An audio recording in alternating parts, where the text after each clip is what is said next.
We're going to talk more about the NFL draft now. With us is head coach of the Falcons, Coach Carrigan. Coach, good to see you here again. What is this, your third time on so far? Yeah, it's glad to be back. Yeah, you're on a roll, Let's talk about the Dallas Cowboys draft so far. What were your thoughts on that? I thought they answered a huge need in the defensive back position.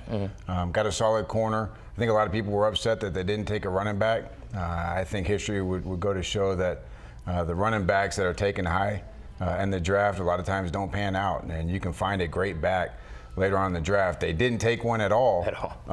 And I think that lends to the belief a little bit they might feel confident of Adrian Peterson or somebody else in the free agent market coming along. I don't know. We'll see. You took the words right out of my mouth. Definitely skeptical about them not getting a running back. They definitely feel the need in Byron Jones, a guy that can play cornerback and safety. Randy Gregory, the biggest roll of the dice you'll see from Jerry Jones. They just had, Greg Hardy picked up, and it's another defensive end with crazy character issues. But on the tape, he performs, huh? That's not a problem for I think the number one thing, and it goes along in college recruiting as well, is sometimes you have to take an individual who has a little bit of baggage to him, and then you have to go back to your staff, which I would assume the scouts there and Jerry Jones, and you analyze what kind of issues did they have, and do you have anything in place to help that individual overcome some of those obstacles that they have in their life to reach their full potential.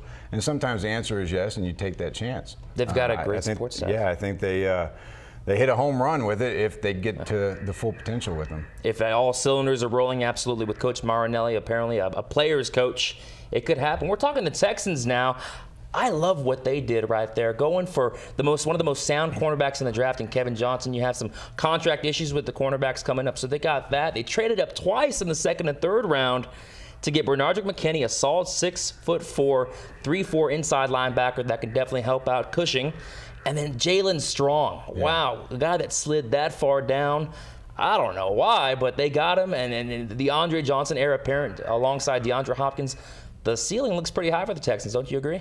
Yeah, I think so. And before I came here, I kind of leaned on a good friend of mine who's at Arizona State. Yeah. Had nothing but high regards, on the wide receiver, and thought that it was a great pickup for the Texans.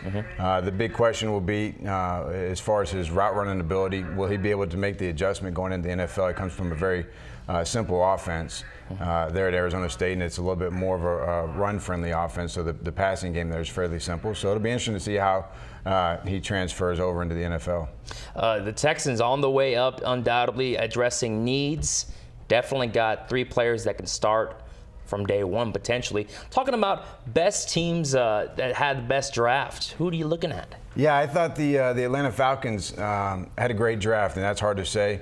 I had a close friend who was a quarterbacks coach on the previous staff. Look at that. Okay. He's an Eastling graduate, so grew up there close to James Morton. But hard to say this, but I thought the Atlanta Falcons had a phenomenal draft. They got some key guys, some home run hitters in the backfield, and were able to solidify some things that they were missing. Tevin Coleman as a running back, in the past couple years, that's something they've been missing, is really a home run back and somebody that's been able to make the big plays for them. Oh, absolutely, definitely. Tevin Coleman, a guy I wanted to see actually the Cowboys take in that second, third round. It didn't come to fruition, but who knows? I liked, Coach, the Jacksonville Jaguars, a team not necessarily known for drafting well, but when you look at it, the Dante Fowler, the best pass rusher in the entire draft, T.J. Yeldon, a guy that can start, because Lord knows Toby Gerhart won't be starting there, at least from what we saw last season, huh? A.J. McCann, another solid offensive guard. You keep going down the list. Rashad Green, Jameis Winston's number one toy.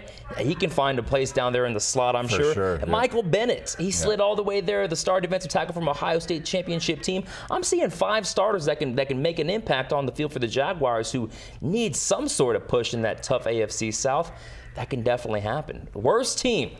Yeah. Who gets the honors? Simple one for me. I got to go with the Bucs just for taking Jameis Winston. Why is that? I'm a huge fan in the thoughts of you got to have a guy with great character that's taking the snaps for you every play.